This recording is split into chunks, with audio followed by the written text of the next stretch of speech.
जोहार झारखंड में अभी सूचना मिली माननीय मुख्यमंत्री के नेतृत्व में विस्थापन आयोग पुनर्वास आयोग का गठन हो गया है।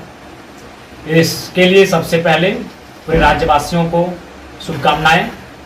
विधानसभा मानसून सत्र अभी 3-4 दिन पहले ही समाप्त हुआ है।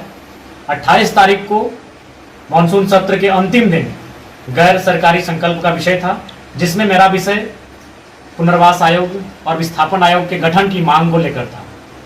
विस्थापन और पुनर्वास आयोग के गठन की मांग को लेकर यूं तो सालों से कई माननीय सदस्य विधानसभा के पटल पर मांग को उठाते रहे हैं, आवाज को बुलंद करते रहे हैं, लेकिन इस बार माननीय भू राजस्व मंत्री श्री दीपक बिरुवा जी से मेरी जो विस्थापन को लेकर जोरदार बहस हुई, पूरे राज्य ने देखा और मैंने माननीय मंत्री महोदय से स्पष्ट कहा कि आप तिथि स्पष्ट बताइए कि विस्थापन और पुनर्वास आयोग का गठन 15 दिनों में करेंगे, 45 दिनों में करेंगे या 100 दिनों में करेंगे या 150 दिनों में करेंगे।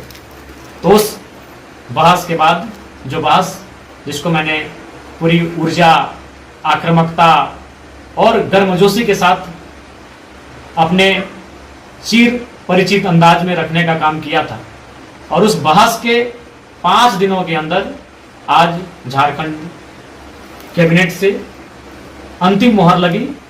जो 25 वर्षों से मांग अधूरी पड़ी थी, विस्थापितों की मांग, विस्थापितों की आवाज, उस दिशा में सरकार ने पहल किया है और इसके लिए मैं माननीय मुख्यमंत्री और माननीय विभागीय मंत्री को भी धन्यवाद देना चाहूंगा। साथ ही पूरे राज्य के जनमानस को शुभकामनाएं कि चलिए अंततः इस राज्य को विस्थापन और पुनर्वास आयोग के गठन का शुभ समाचार मिला। रूट हल्का सा राज्यवासियों को शुभकामनाएं और साथ ही प्रवासी मजदूरों को भी पैकेज दिया गया, विशेष पैकेज दिया गया जो करोड़ों का पैकेज है।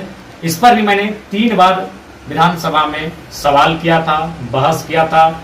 एक बार बजट चर्चा परिचर्चा में, एक बार शून्यकाल के माध्यम से, और इस बार के सत्र में ध्यान आकर्षण के माध्यम से मैंने प्रवासी मजदूरों की समस्याओं से हमेशा सरकार को रूबरू करवाया है और उस पर मैं हमेशा अडिग रहा हूं। मैंने हमेशा जोरदार बहस किया है। तो कहीं ना कहीं और मूल रूप से विधायक का काम यही होता है, सड़क बनाना। ये विभाग के काम है, इसको डीसी भी करा सकते हैं, इसको अन्य पदाधिकारी भी करा सकते हैं। डीएमटी फंड से तो कहीं सीएसआर फंड से, तो कहीं टायर्ड तो कहीं अनटायर्ड फंड से ये काम हो सकते हैं। लेकिन विधायक का जो मूल काम होता है, विधेयक पर बहस करना, विधेयक पर चर्चा करना, विधेयक प्रेजेंट करना या फिर विधेयक बनाने के लिए सरकार को बाध्य करना।